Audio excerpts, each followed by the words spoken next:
here. And what I'm going to do is, if it's all right with you, I'm going to record this conversation so I can use a soundbite in a really brief audio story. Yeah, I was actually going to ask if that's okay with you as well. I'm just in case. I mean, I record all conversations for, in case there's a misunderstanding later, and for myself anyways. So yeah, that's perfectly fine with me recording. That's great. Actually, it makes it easier. So. Sure. Give me 1 second. And just do me a favor. Say your name and your position title for me. My name is Jason Creamy. I am the Executive Director of Iowa Patients for Medical Marijuana. Gotcha. And do me a favor. Say your last name one more time. Karimi. Okay, Karimi. Yes. Gotcha. And, so, just to go through kind of each thing individually, I'm just looking at the Facebook message really quickly. Hold on 1 second. Sorry, I've had a million different stories I'm going back and forth on today. But, first you said, we are excited, but we're also disappointed. Can you tell me, first of all, why this is kind of a victory for Iowa Patients for Medical Marijuana before we get into the whole disappointment thing? Well, we're the first whole from plant, let's see, how do I want to say this? We're the first seed to sale CBD program in the country. That's exciting. What's also exciting is we are no longer debating or trying to determine whether marijuana is medicine. So we can get over wasting our time with that, and we can simply use it for what it is. So the most exciting part, while we're disappointed that the program is highly restrictive, we are very excited that the debate over marijuana being medicine is finally settled, and I can't emphasize that point enough. It might seem trite or petty or a technicality or something. That was the whole argument, and we crossed a line. We passed a door that there's no going back now. So it's a whole new discussion moving forward for Iowans. If it wasn't considered medicine before, what would you classify it as? Were people calling it just a drug, or what? I got called a junkie today, so they're still classifying it. People who are uneducated. I said on a KCRG news post that grandma is the fastest growing demographic for medical marijuana use, and some guy came on and said, "Why don't you just roll a doobie with grandma, you damn junkie?" I thought he was joking, but then I looked at his profile and he's got memes on there of Jesus hating people using marijuana and all this stuff. So the more, it's a moral stigma that we're still fighting, and it'll probably take just a couple years of people getting used to it for it to be gone. But that's some of that left over from the old days, and that mentality is extremely hateful. But I mean, it is what it is. And you said, you're disappointed the program is highly restrictive.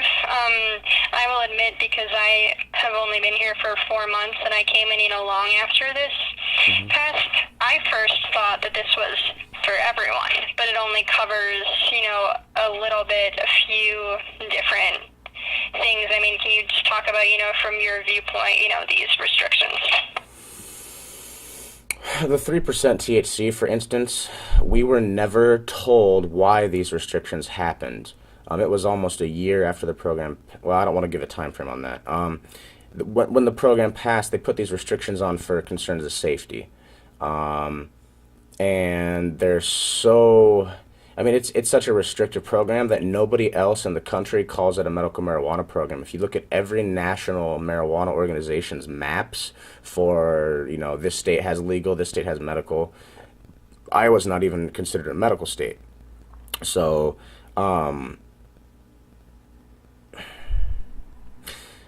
the restrictions were based on Minnesota. The program here was modeled after Minnesota. Minnesota was already extremely restrictive, and we decided to one-up them. And now they want to wait and see for 2 years, when we know for a fact that 8 out of 9 of the conditions that were passed by the legislature will not be effectively helped by 3% THC cannabis. They can either buy a lot, which is more cost-intensive, for patients already dealing with living in rural Iowa and not having much money. The restrictions for it's just an untenable program for, again, 8 or 9 of the conditions. It's so simple. There's not much to say about it. It's just so bad. I can't really comment on it much because there's not much to work with. They didn't give us much to work with. They made it as restrictive as possible, and then now they're saying give us 2 years before you can even come back and fix it. And then these patients who have waited for 10 years since the Board of Pharmacy. See, we were recommended to have medical marijuana back in 2010 by our Iowa Board of Pharmacy, and they unanimously recommended medical marijuana. They were the only Board of Pharmacy in the entire country to have done a scientific review before recommending medical marijuana become medicine, and the legislature politicized it and ignored the science. So it's been a decade, we have this restricted program, and now they're still telling patients, wait 2 more years and maybe we'll get you something that'll help you. And it's not fair for the patients, and it's just not, I don't think I don't think it's doing the full amount of research and due diligence required to fully understand this issue. I think the farmers, because 90% of the people in the legislature are farmers, I think they are not deferring to the science community enough on this one, and they're still trying to enforce their farming perspective of 1950s era prohibition mentality. So we can't even deal with them. We can't fix their mentality. We can't even respond to them because they're so closed off, just because of preconceived notions of what this plant is and isn't. And what did you say would take 2 more years to happen? Fixing the program. My understanding, and you're going to definitely want to fact check me on that one, but last I heard Linda Upmeyer, the Speaker of the House, they said we're going to wait and see and give the program 1 or 2 years to see if it works. Yet the expert businessmen from Colorado running this program at MedFarm say it's not going to work. So why are we wasting our time pretending it's going to? I think that they're determined to make this go as slow as possible. Yeah, I'll confirm that. And when you mentioned, this 3% THC is very restrictive, what should it be, in your opinion, instead of 3% THC? It should be 100% THC. There should be no restrictions. Reason being, it should be just like with any other medication. It should be up to the doctors as to what the safety is and to what level you can prescribe or recommend. Marijuana doesn't harm anyone permanently. So even if you have a psychosis or a minor freakout, there's ways to deal with that or to avoid it. So if they're worried about 100% THC causing problems, well, we have much, much more dangerous chemicals being given to people, and they're able to adjust. So it should be at 100%. There's absolutely no reason to arbitrarily give you 98 or 97% because the patients need the most effective medicine they can. And the doctors say they want 100% THC. For some illnesses, such as cancer, you don't, and I'm not a doctor nor a scientist, so I never recommend to people to use marijuana, nor do I say marijuana does XYZ. However, I do say as an advocate that science has shown possibilities of cancer actually being cured by high THC cannabis. And if that's the case, because the National Institutes of Cancer, at cancer.gov, it shows studies on mice having their cancerous tumors being destroyed by high THC cannabis. If that stuff is even possibly out there, we should be studying it and looking into it and not saying, well, it might get you high at the same time. It's like actual miracle levels of, it sounds too good to be true. And I'm not one of those guys that says it's going to cure everything or it's actually a miracle. But I'm saying there is science showing possibilities out there that are mind-boggling, and they don't want it. I actually, you might be able to even help me. Maybe some people who don't deal with this full-time for basically a living they don't get paid for can help me understand why these people don't want to look into the full thing of cannabis and only want to look at it 17% because of it's not going to be addictive. I just don't see the logic there. That's something I'd like to look into in the future, actually. And when you mentioned the mice thing, I definitely heard of that a long time ago. I'm actually a former science reporter based in Delaware, so I'd love to confirm stuff with science. Definitely going to be looking into that in the future. Because there's been a lot of that. But yeah, so are you yourself approved for the program? I didn't make the list. That's our tagline or a quote is, we didn't make the list. So I have bipolar disorder. They brought it up in the August meeting, and I somehow missed it because I've been busy with other stuff with the organization, so I wasn't able to go and actually testify. Had I known that bipolar was on the table, both me and our original founder of the organization have bipolar. I don't want to share this part, but I'm actually on disability and have been for 3.5 years because of some issues with it. So I don't talk Gotcha. about it. I won't include that. Yep, it's I was it's just more curious about, I mean, if you had actually been approved, I would mention that. But the fact that you didn't make the list might be, good background for possible future stories when yep. I investigate. Well, I am applying under untreatable pain due to a soccer injury that I had. I'm a NCAA soccer referee, and I've done that for about 10 years. Six in NCAA, and I had an injury when I was about 14, 15 years old. That's why I started refereeing. And so I have a permanent pain in my right leg. My problem is I can't find doctors who are educated as to what the law is right now. So I'm positive I'll find some in 2 or 3 because my doctor wants me to have it. It's just that the hospitals are worried about administrative legal liabilities, and they're also resistant because this is kind of a new medical model that doesn't necessarily jive with their current standards. So I qualify for the program under 2 different things, but me and hundreds of other patients around the state are banding together to try and find doctors, and it's finding it to be almost impossible. I've been for a year trying to find doctors. I've got a list. It's 4 doctors long.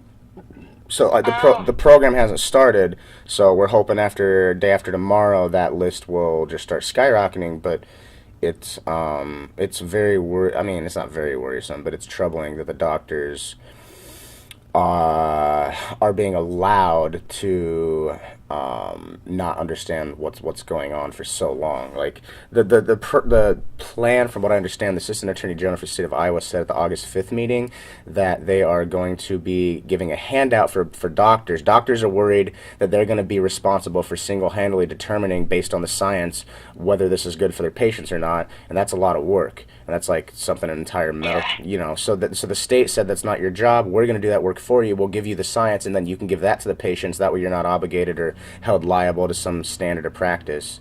And also the doctors are worried about being sued for malpractice. That's never happened anywhere in the country, according to the Assistant Attorney General Heather Adams for the state of Iowa. I've got her transcript up on my blog.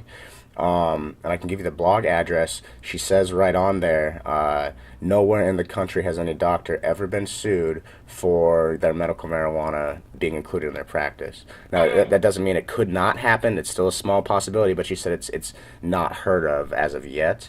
And that's one of the main concerns that these doctors seem to have. It's like they're just scared because of Chicken Little hypotheticals that are actually out there when you do the review of the... Gotcha. Yeah. Yeah. But so going back to the very first point you made, because again, as I said before, in audio we only have like 45 seconds to tell a story, although I'll be able to use a lot more of this online. But I did want to focus on kind of the 2 sides of this argument here. Obviously, as you said, the disappointment that the program is highly restrictive, but the exciting part is that we're no longer trying to determine whether marijuana is medicine. Can you tell me more about that in the context of kind of this debate that, you had mentioned before, someone calling you a junkie when, medical marijuana is actually very, very helpful? Yeah. I can talk. It's highly restricted. Basically, the way I see it is the politicians at the Iowa State House have finally caught up to the scientists that work for them that 10 years ago told them to do this. So politics is catching up to science and finally getting out of the way. And politicians are normally a decade behind the times. So this really isn't something that is unfathomable. I don't really know how to say it. I haven't even wrapped my mind around it enough to completely understand it, and I talk about this 60 hours a week. It's highly restrictive. It's good that we're excited that the medical marijuana program is going to be moving forward and that it's going to be improved from here. We're just disappointed that it has such a rocky start, that the company that's even running it is going to be taking potentially millions of dollars in losses right up front, just to help us get out of the dark ages. So it's a lot of money being wasted for no good reason other than scared politicians wanting to make sure that they're not the reason their grandkids shoot a parent. I mean, I get pretty sarcastic about it because I can't even address it directly. Their concerns are nonsensical. So the restrictions of the program are nonsensical. It's not just the 3% THC. It's any arbitrary denial of a patient illness because there's not enough science. Well, the reason there's not enough science is because of your politicized Schedule 1 status, and there is enough science outside of the United States for a lot of this to at least be plausible. We're not asking for it to even be front line. We just want it on the table. And even if it's experimental, unless there's some reason not to have it because it's too dangerous, which we don't see that, it should be allowed for patients to make their own determinations with their doctors. Because something like, I don't have the exact percentage, but a lot of prescription medications are prescribed off-label. And so why marijuana has to be so strict and have so many restrictions? It's no other medicine is treated like this. It's only marijuana that is singled out and isolated and targeted for such brutal misunderstanding of the literature. So it's I don't even know if that gives you what you're looking for. Yeah, I think so. And I'm just going to throw this out there. I don't know how accurate this is, so I apologize. But I feel like, when you're in high school and you're showing all the videos about, drug and alcohol, and they talk about how, you can die if you do too much.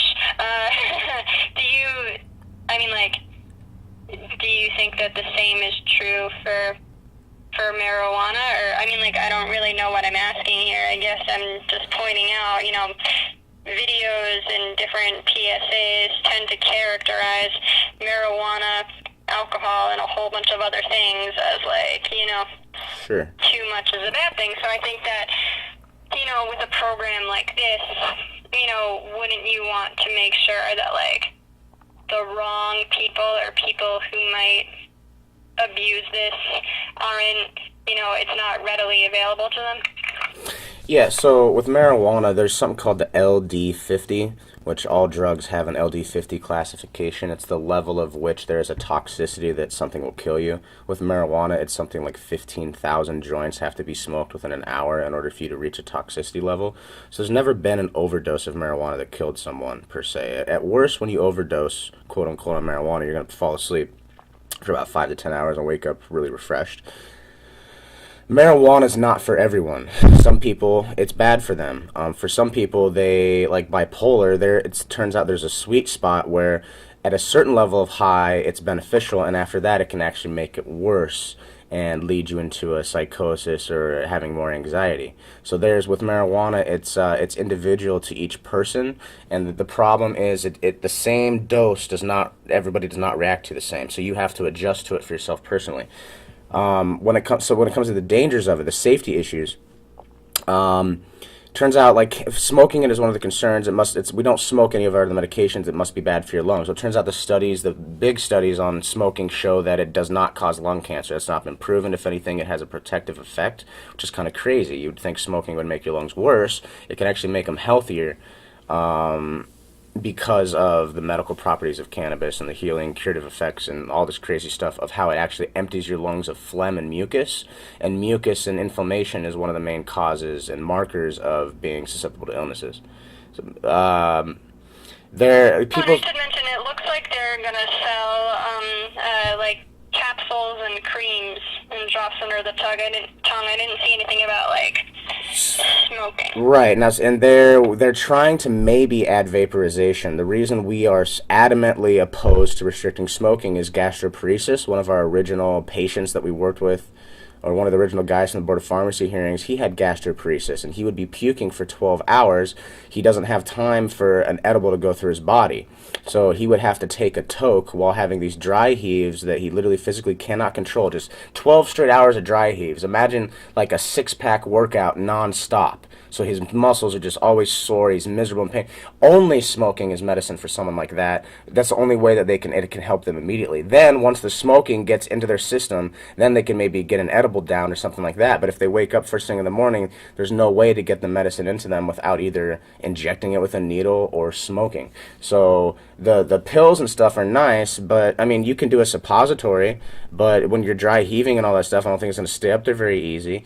So that's one specific person I think of that has said, I can't do without smoking. other people like Crohn's or this or that with pain, they have the same issues. And you can modulate cannabis like no other when you smoke it. With that, there's no faster, effective way to utilize the cannabis plant. And that's why vaporization is still on the table. The only reason they don't like smoking is because they're being arbitrarily restrictive based on unfounded safety concerns. For patients who are dying of cancer, some of them are smoking cigarettes because they're like, to heck with it, okay? So smoking is not always the worst of patients' concerns. These people have a false idea of what health is, and for some people, health is it's all relative, and it's degrees and spectrums of illness. And these are seriously sick patients who need all of the modalities on the table in order to be effective for their individually tailored and developing illnesses. They might have something in 6 months that now they need smoking, they didn't need it today. So the whole argument behind don't smoke is based on some bull idea of protecting the children from seeing someone using this in an enjoyable way or having fun for, God forbid, 5 seconds of their life. The smoking thing is a big kind of point for me because there's seriously struggling people that cannot use the current program the way it is. And it might just be a very small minority, but those people deserve to be treated like human beings and not thrown to the side for a culture war that's already lost. So that's one of the restrictions that's a huge marker as to whether or not this issue is being taken seriously. They're trying to frame it in a way that it's not going to be taken seriously still, and it's stupid. Gotcha. All right, well, Jason, a lot of what you said today is kind of great points for a springboard for me to investigate this in the future. I'll see how much I can kind of include in like an intro story today. We were just kind of looking for basic reaction. So some of this is great. A lot of this is like, whoa, like I'm excited to look into it. So I appreciate it. Cool. Thank you for your time. If there's anything else I can help with, feel free to call in. If there's anything I missed or that you're curious about, hit us up on our patients page. I answer day or night. Yeah, we'll do. If I need to check anything at last minute before I publish, and I'll definitely give you a call just to make sure. For sure. Well, thank you for your time and taking interest in this issue. Yep. All right. Have a good one. You as Bye. well.